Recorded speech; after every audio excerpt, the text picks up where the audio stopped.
Nah, kelahiran Nabi di Makkah dari keturunan Arab yang disebut dengan Arab Musta'ribah, kan begitu tadi yang kita sudah jelaskan. Karena Arab ada Arab Aribah.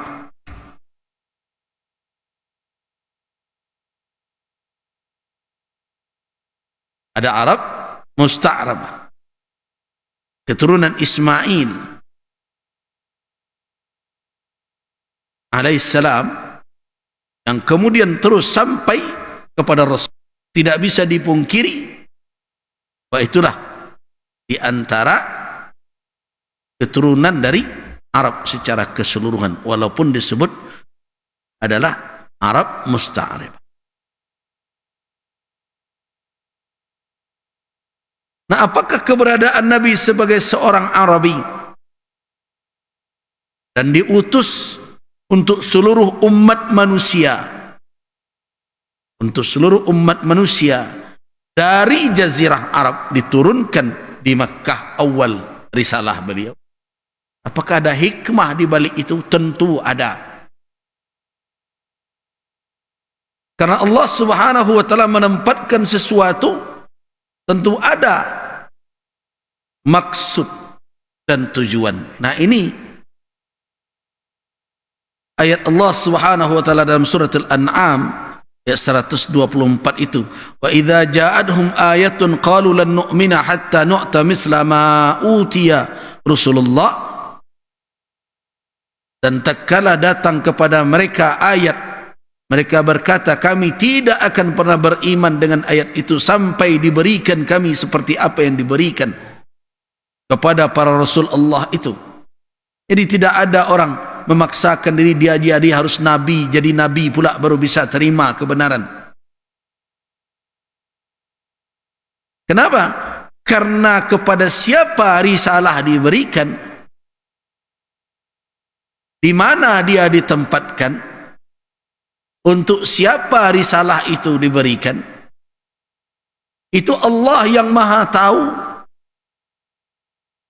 Yang dikatakan oleh Allah, Allahu a'lamu haitsu yaj'alu risalatahu.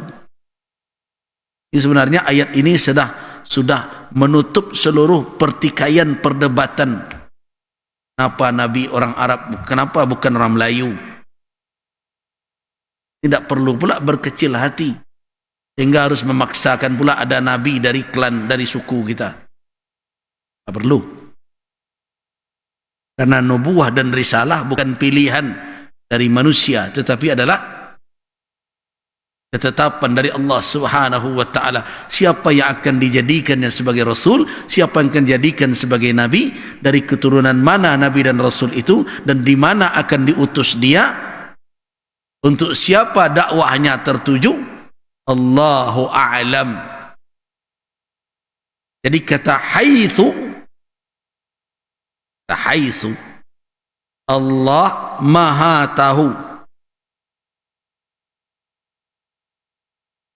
Tahu di mana dia akan tempatkan, jadikan risalahnya. Bagaimana risalah itu tiba, kepada siapa diberikan, di mana tempat turunnya, Allahu a'lamu haitsu yaj'alu risalatahu. Karena itu tidak perlu memaksakan. Baru kita akan menerima suatu ajaran kalau nabinya dari orang kita. Semangat ini ada, tapi diselimuti dengan konsep kebudayaan. Ini kebudayaan ini kalau tidak hati-hati, itu akan mengarah kepada menabikan para pencetus ide-ide kebudayaan suatu kelompok. Hati-hati ini. Ya, orang sekarang mulai kan ingin membangkitkan kembali agama-agama asli Nusantara, gitu ya. Ini berhati-hati umat. Agama-agama asli Nusantara. Kira-kira siapa yang akan disesatkan nanti?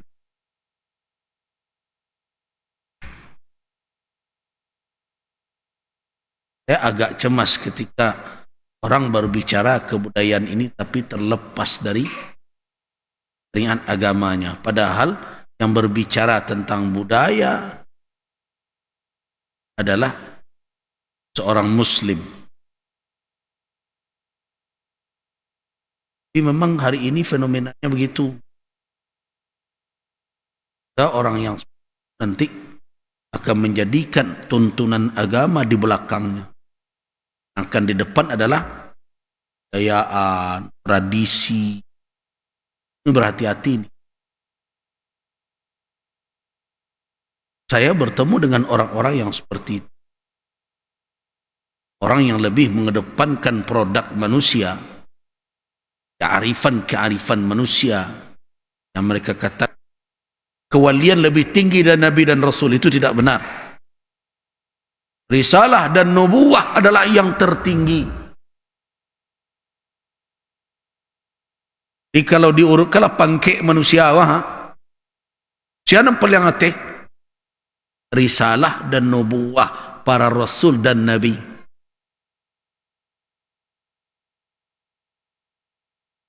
Tidak ada yang lebih dari itu. Karena itu ukuran kita di dalam bersikap adalah ukuran yang dibawa oleh Rasul. Itu makanya kelak siapa yang didatangkan jadi saksi atas perbuatan kita, atas amalan, atas perlakuan kita, atas sikap kita? Rasul.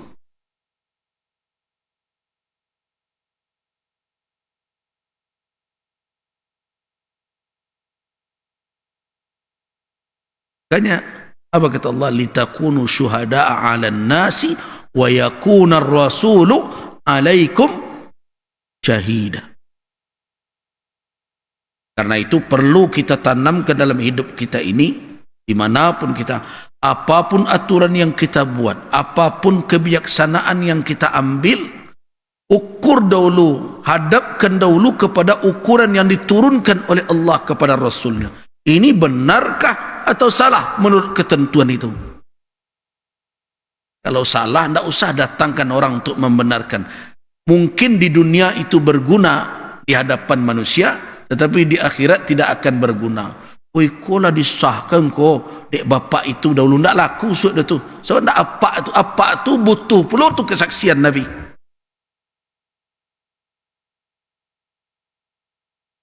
Bapak dan ibu-ibu tu pakaian hidup itu. Apun engkau ambil sikap dalam kehidupan dunia kau, jadikan ukurannya dulu adalah risalah yang dibawa oleh Rasulullah Muhammad sallallahu alaihi wasallam. Kalau menurut ukuran itu awak ndak bana, tak usah pasuan. Tak susah mencari backing karena ndak ada yang bisa berhadapan dengan Allah. Dan backing kue dengan berbagai pangkek itu sama jawabannya besok tu. Limanil mulkul yaum? Siapa punya kekuasaan hari ko? Ada backingan tak surang-surang? Tak ada. Seluruhnya dan tukang backing di dunia nanti ngaku lillahil wahidil qahar. Allah yang punya kewenangan, kekuasaan, keputusan pada hari ini. Tidak ada yang berani untuk tegak kepalanya. Allah pada waktu itu menunjukkan apa? Qahriyah, keperkasaannya. Di akhirat kelak.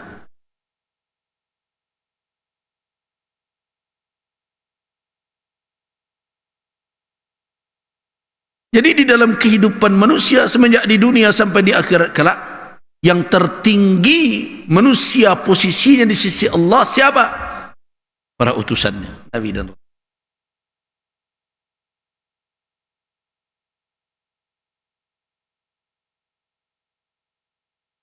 Nah karena itu hadapkan seluruh perbuatan kita, sikap kita kepada risalah yang dibawa oleh para Nabi dan Rasul. Nah karena mereka membawa risalah untuk manusia, yang tidak hanya akan menjadi ukuran untuk di dunia saja, tapi akan terus dipakai nanti risalah mereka itu sebagai ukuran untuk di akhirat.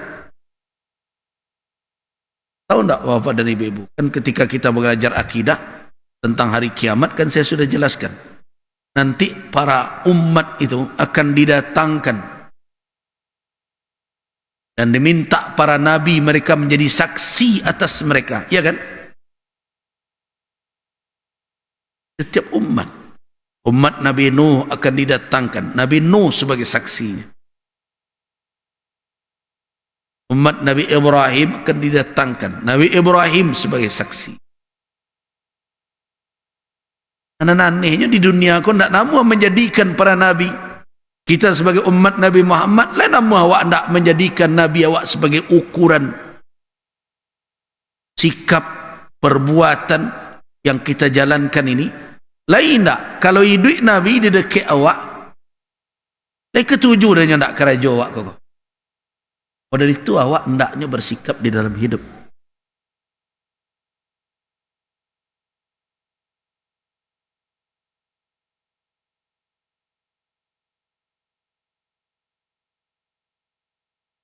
Kita pergi ke Iran dahulu. Iran itu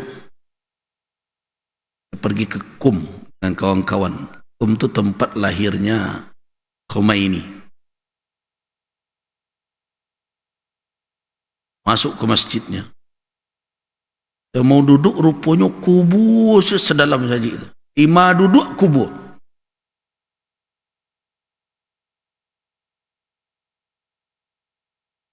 Lima duduk. Nisan lo di situ. 5 keduduk. Begitulah.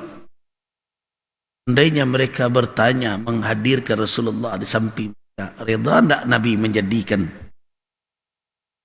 masjidnya seperti masjid yang dibangun oleh umat isinya itu. Perlu bertanya kemana-mana, tidak reda. Belum lagi ketika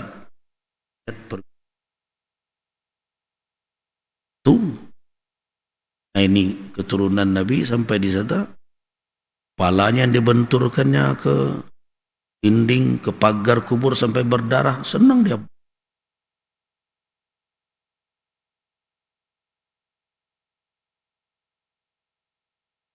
Nah, jadi banyaknya kesesatan dalam kehidupan dunia ini ketika manusia tidak memakai ukuran di dalam hidup.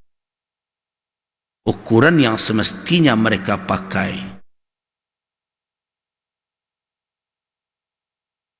Nah, itulah perannya risalah. Jadi apa peran risalah itu?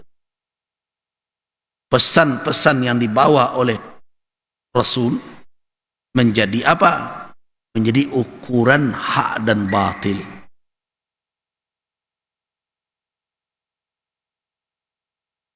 Nah, tentu Allah Subhanahu wa taala dengan hikmahnya memilih orang-orang yang memang telah dipersiapkan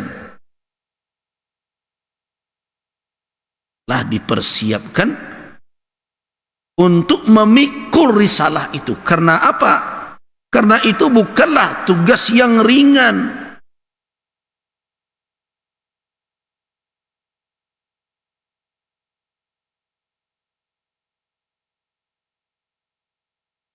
Jadi ingat itu, bahwa Allah Subhanahu wa taala telah memilih di antara hambanya yang akan dia jadikan sebagai pembawa risalah. Jadi kita yakin ketika Muhammad sallallahu alaihi wasallam ditetapkan atau diutus sebagai Rasul Allah, itu adalah pilihan Allah, bukan pilihan kita. Tidak pakai pemilu dulu itu, milihnya.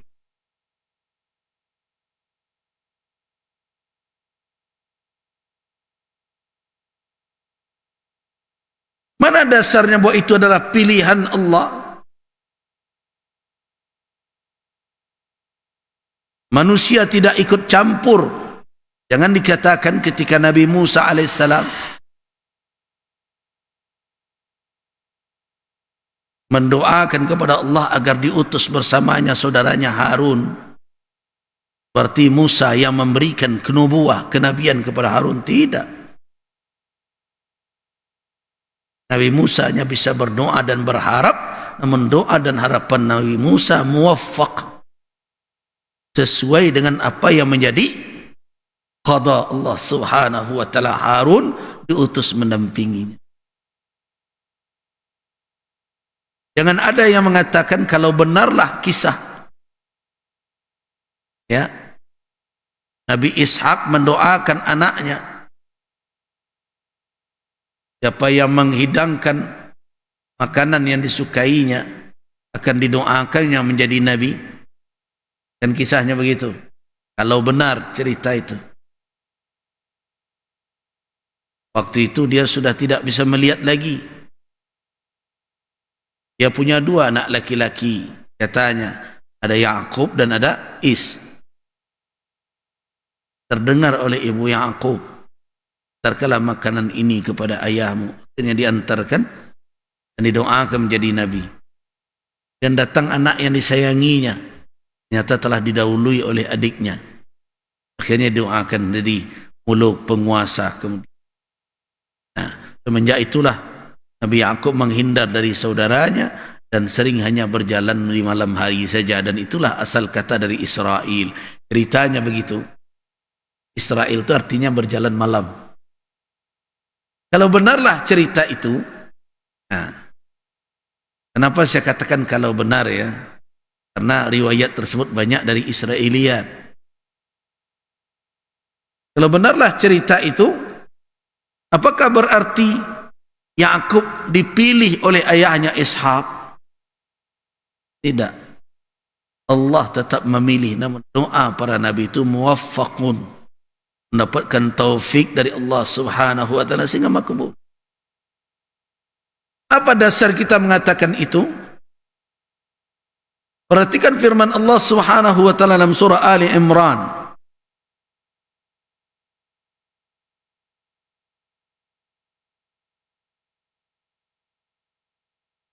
Ayat 33, "Innallaha astafa Adama wa Nuha wa ala Ibrahim wa ala Imran 'alal 'alamin."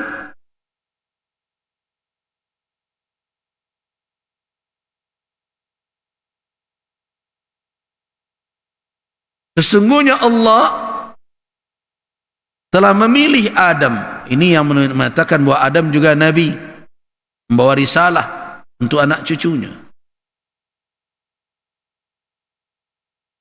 Sesungguhnya Allah telah memilih Adam, Nuh, keluarga Ibrahim dan keluarga Imran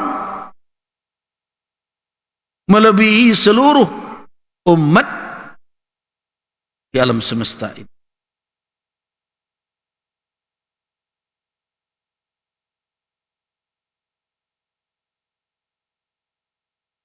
Kadang pertanyaan sering nakal, kenapa keluarga itu dipilih? Bagaimana kita menanyakan kenapa kepada Rabbul Alamin? Yang kita dapat hanyalah hikmah di balik itu semua.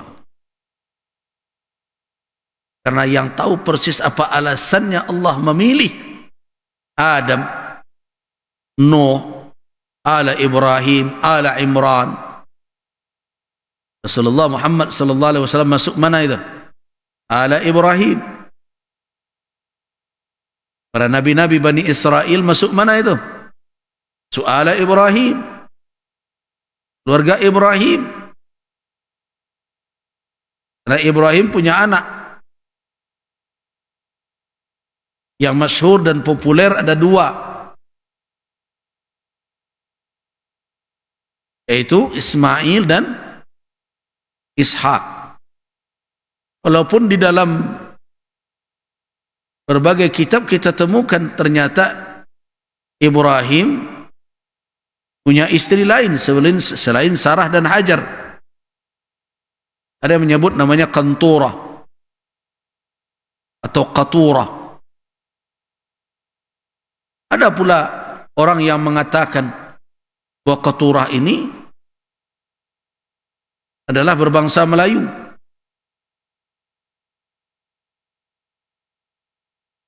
Yang telah bermigrasi, atau setidaknya dia diberikan tugas anak-anak Qaturah ini untuk menyebarkan ajaran tauhid ke wilayah Nusantara ini. Wallahu a'lam, analisa-analisa seperti itu ya berkembang. Tapi yang jelas Allah Subhanahu wa taala istafahum. Allah lah yang memilih mereka. Jadi bukan pesanan manusia, bukan pilihan manusia yang menjadi utusan yang membawa risalah, rasulan dan kenabian. Jadi apapun yang kemudian kita ketahui tentang hikmah di balik itu, tetaplah hikmah, alasan yang hakiki. Allahu a'lam haitsu yaj'alu risalatahu. Itu yang jawabannya. Allah lah yang lebih tahu di mana dia akan menempatkan risalahnya.